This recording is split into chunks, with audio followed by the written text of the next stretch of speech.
Livro Os Dois Tipos de Fé, de E.W. Kenyon. Capítulo 3. Tipos de fé. Realizei uma palestra sobre a nova criação, na qual declarei, sem oferecer nenhuma prova nas Escrituras, que os discípulos não foram nascidos de novo até o dia de Pentecostes, que a salvação veio como resultado da fé em Jesus como nosso substituto. Depois da reunião, um homem me disse: "E Marta? Ela não era salva? Ela cria em Jesus. E a declaração feita por Pedro não foi uma declaração que lhe trouxe a salvação? Que tipo de fé os homens tinham em Jesus antes de sua morte e ressurreição?" João 20, versículo 9 diz: "Pois ainda não tinha compreendido a Escritura, que era necessário ele ressuscitar dentre os mortos." Esta é uma parte da história dramática ligada à ressurreição do Senhor Jesus. Sabemos que a salvação é dependente de nossa fé em Jesus como substituto, de que ele morreu pelos nossos pecados e de que ele ressuscitou para a nossa justificação. A fé de Marta em Jesus é descrita em João 11:27. "Sim, Senhor", respondeu ela, "eu tenho crido que tu és o Cristo, o Filho de Deus que devia vir ao mundo." Ela não tinha fé em Jesus como aquele que tinha morrido e ressurgido como seu substituto e salvador pessoal. Ela tinha fé nele como Filho de Deus, como o Messias prometido. Pedro fez outra confissão sobre Jesus que é registrada em Mateus 16:16. Simão Pedro respondeu e disse: "Tu és o Cristo, o Filho do Deus vivo." Essa não foi uma confissão de que Cristo havia morrido por seus pecados e ressuscitado para a sua justificação, mas simplesmente uma confissão dele ser o Messias e o Filho de Deus.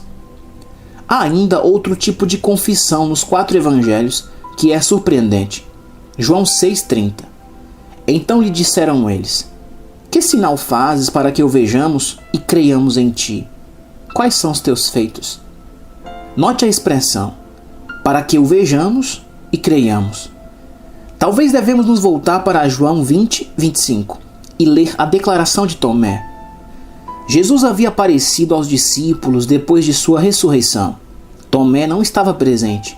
Eles lhe contaram o que havia acontecido. Ele disse: "Se eu não vir nas suas mãos o sinal dos cravos, e ali não puser o dedo, e não puser a mão no seu lado, de modo algum acreditarei." Ele desejava crer se pudesse ter a evidência. Jesus o satisfez quanto a isso. Nos versículos 27 ao 29 diz: "Põe aqui o dedo e vê as minhas mãos. Chega também a mão e põe-na no meu lado. Não sejas incrédulo, mas crente." Respondeu-lhe Tomé: "Senhor meu e Deus meu." Disse-lhe Jesus: "Porque me viste, creste? Bem-aventurados os que não viram e creram." Eis aqui 2 tipos de fé em contraste. Uma é a fé do conhecimento pelos sentidos, que está baseada em evidências físicas. Vemos e cremos, ouvimos e cremos. Jesus fala de outro tipo de fé, na qual não se vê, não se sente ou não se ouve, contudo se crê. A fé que os homens tinham em Jesus durante sua caminhada terrena era a fé do conhecimento pelos sentidos. Esta é uma das mais surpreendentes descobertas feitas nesta caminhada de fé. Ela esclarece muitas questões. O grande corpo da igreja tem a fé do conhecimento pelos sentidos, em vez da fé na revelação que Deus nos deu. Durante a caminhada terrena de Cristo, os judeus estavam sob a primeira aliança. Eles estavam debaixo do sangue de novilhos e bodes. Eles não tinham a vida eterna até que Cristo morresse e ressuscitasse, pois nenhum deles cria em Cristo como Salvador. Eles não criam em sua obra substitutiva. Não sabiam nada sobre isso. Lucas 24, do 10 ao 53, fornece uma ilustração nítida da condição dos discípulos depois da ressurreição do Senhor Jesus. Ele havia aparecido para Maria e para outros. Eles correram para o lugar onde os discípulos estavam reunidos. Eram Maria Madalena, Joana e Maria, mãe de Tiago. Também as demais que estavam com elas confirmaram estas coisas aos apóstolos. Tais palavras lhes pareciam como delírio e não acreditaram nelas. Não havia nenhuma fé salvadora da parte dos discípulos nesse tempo. Eles não o saudaram como seu Salvador. Eles estavam mistificados, confusos pela sua aparição. Eles o reconheceram, pois viram a evidência da crucificação em seu corpo. Eles sabiam que era ele. Os discípulos tinham fé em Jesus como Messias, como Filho de Deus, mas não como substituto, não como salvador do pecado. Eles o viam como seu libertador de Roma. O conhecimento da obra substitutiva de Cristo não chegou claramente até eles até que Deus tivesse revelado isto a Paulo. Obtemos esse conhecimento na sua revelação a Paulo nas epístolas. A fé como vista no livro de Atos. Vamos agora dar uma olhada na fé dos discípulos como registrado nos primeiros 15 capítulos do livro de Atos, antes da revelação paulina se tornar conhecida. Em Atos 1, os discípulos se encontraram com o Mestre. Eles o tocaram, eles comeram com ele, eles ouviram a sua voz. Sua fé nele estava baseada na evidência dos sentidos. Este não é o tipo de fé que você tem. Você nunca viu Jesus fisicamente, nunca ouviu sua voz, nunca tocou seu corpo, contudo você crê que ele ressuscitou dentre os mortos. Eles conviviam com ele antes de sua morte. Eles conviveram com ele novamente por 40 dias depois de sua ressurreição. Leia cuidadosamente Atos 2, do 1 ao 4. Ao cumprir-se o dia de Pentecostes, estavam todos reunidos no mesmo lugar. De repente, veio do céu um som como de um vento impetuoso e encheu toda a casa onde estavam assentados. E apareceram distribuídas entre eles línguas como de fogo, e pousou uma sobre cada um deles. Todos ficaram cheios do Espírito Santo e passaram a falar em outras línguas, segundo o Espírito lhes concedia que falassem. Eles ouviram o som como de um forte vento impetuoso. Eles viram línguas como de fogo repartidas sobre a fronte de cada um deles. Eles os ouviram falar em línguas e glorificar a Deus. Não havia nenhuma fé vinda por meio da revelação. Era uma fé vinda puramente do conhecimento pelos sentidos. Eles creram nas línguas porque as ouviram. Eles creram que o Espírito havia chegado porque tinham visto as evidências. Os poderosos milagres que se seguiram, registrados em Atos 5, concederam às multidões uma grande fé na ressurreição do Senhor Jesus. Não é esse o tipo de fé que você tem hoje, porque não tem as evidências físicas que eles tinham em Jerusalém.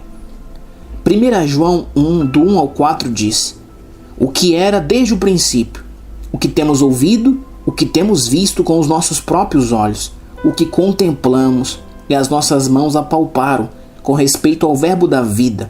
E a vida se manifestou, e nós a temos visto e dela damos testemunho, e vos anunciamos a vida eterna, a qual estava com o Pai e nos foi manifestada. O que temos visto e ouvido, anunciamos também a vós outros, para que vós igualmente mantenhais comunhão conosco. Ora, a nossa comunhão é com o Pai e com seu Filho Jesus Cristo. Pedro e os demais viram Jesus com seus próprios olhos, depois da ressurreição, e com suas próprias mãos o apalparam. Jesus lhes dera o direito de usar o seu nome e de impor as mãos sobre os enfermos. Eles manifestavam esta autoridade. Em Atos 3,6, Pedro e João usaram o nome de Jesus para curar um homem inválido na porta formosa do templo. As multidões podiam ver o homem que eles antes haviam conhecido como um aleijado impotente, agora curado diante de seus olhos. O Sinédrio não podia dizer nada quando os prendeu. Atos 4,14 diz: vendo com eles o homem que fora curado, nada tinha que dizer em contrário. Isso fechou suas bocas.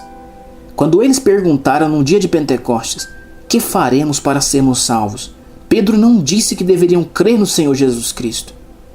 Ele simplesmente disse: arrependei-vos e cada um de vós seja batizado em nome de Jesus Cristo para a remissão dos vossos pecados. A revelação sobre a fé não tinha chegado ainda. Deus estava tratando com eles como crianças. Ele não lhes pediu para crer em algo que não podiam ver, ouvir ou sentir. É interessante notar que muitas vezes os crentes nos dizem: queremos um tipo de cristianismo primitivo, tal como a igreja tinha nos primeiros poucos anos de sua existência. Eles não sabiam que, tentando obter esse tipo de cristianismo, estavam repudiando a fé real e a palavra. Eles declaram que ninguém jamais recebeu o Espírito Santo, a não ser que tenha recebido uma manifestação física. Eles não creem que Deus está no meio do povo, a não ser que haja uma evidência dos sentidos. Isso não é fé na palavra de Deus. Isto é fé nos sentidos. Eu vi, o ouvi, o senti, portanto creio que o tenho. Gálatas 3, do 2 ao 3, diz: quero apenas saber isto de vós. Recebestes o Espírito pelas obras da lei ou pela pregação da fé? Sois assim sensatos que, tendo começado no Espírito, estejais agora vos aperfeiçoando na carne ou nos sentidos? Você pode ver que Deus tratou com grande graça conosco como crianças, quando em razão do tempo deveríamos ter crescido e aprendido a andar pela fé e não por vista. Se você estudar cuidadosamente os primeiros 15 capítulos do livro de Atos, notará que não há a menor evidência de que alguém entre eles tenha entendido o ensino da substituição. Não há nenhum indício do grande ensino sobre a justiça. Não há nenhuma indicação de que eles entendessem o que o novo nascimento significava. Eles desfrutavam dele, andavam na sua plenitude, mas não o entendiam. Isso viria mais tarde, através da revelação que o Pai daria ao apóstolo Paulo. Naturalmente, nós esperaríamos que no livro de Atos houvesse uma introdução aos grandes assuntos: redenção, substituição, nova criação, o ministério de Jesus à destra do Pai, mas não há nenhuma alusão a isso. O mais próximo de alguma coisa quanto a isso nos livros se encontra em Atos 15, 10 e 11, quando do concílio de Jerusalém. Nele, Paulo colocava diante dos apóstolos a mensagem que havia pregado. Então Pedro falou: agora, pois, por que tentais a Deus, pondo sobre a serviço dos discípulos um jugo que nem nossos pais puderam suportar, nem nós? Mas cremos que fomos salvos pela graça do Senhor Jesus, como também aqueles o foram. Ele se referia a guardar a lei sob a primeira aliança. A última afirmação se refere aos crentes gentílicos. Antes de começar a estudar a fé vinda pela revelação, devemos notar os diferentes tipos de fé que os homens têm em Jesus hoje em dia. A ciência cristã, a unidade e os outros mestres metafísicos e filosóficos de hoje não creem que Deus é uma pessoa. Eles lhe dirão que ele é uma mente perfeita, mas que não tem localização. É apenas uma grande mente universal que reside em cada indivíduo. Ele não tem um quartel-general. É uma mente sem cérebro, sem personalidade. Eles não creem que Jesus morreu por nossos pecados, mas que ele morreu como um mártir. Eles não creem que ele teve uma ressurreição literal, uma ressurreição física, mas, como alguém propôs, uma ressurreição metafísica, o que quer que isso signifique. Se Deus não é uma pessoa e Jesus não aniquilou o pecado, então quem é Jesus e qual é o valor de nossa fé nele? Um deles o chama de aquele que mostra o caminho, mas ele não é tal coisa, ele é o caminho. A fé deles em Jesus e em Deus é afinal uma fé neles mesmos e no que eles inerentemente têm dentro de si mesmos. Ela causou mudanças poderosas neles, mas nunca produziu uma nova criação, nem os trouxe a uma comunhão real com Deus Pai, nem produziu neles a justiça. Qual é a fé que os modernistas têm hoje? Não é a fé em Jesus como substituto, pois eles não creem no sacrifício substitutivo de Cristo. Não é a fé em Deus Pai como revelado a nós por Jesus. É a fé no conceito que o homem tem de Jesus. Não produz uma nova criação, não salva os perdidos. O homem tem fé na ciência e proclama em voz alta a ciência como o Deus moderno do ser humano. Mas a ciência não é nada senão um fragmento do conhecimento que o homem reuniu dentre o grande corpo de verdades ocultas no universo. Ele obteve este conhecimento através dos 5 sentidos. Estes 5 sentidos têm sido incapazes de encontrar razão para a criação ou a sua causa. Eles não descobriram a origem da vida ou do movimento, ou a autoridade ou o poder que mantém o universo coeso. Eles não conhecem a razão para o homem, nem o fim do homem. Assim como o conhecimento pelos sentidos é limitado, a fé do conhecimento pelos sentidos é limitada.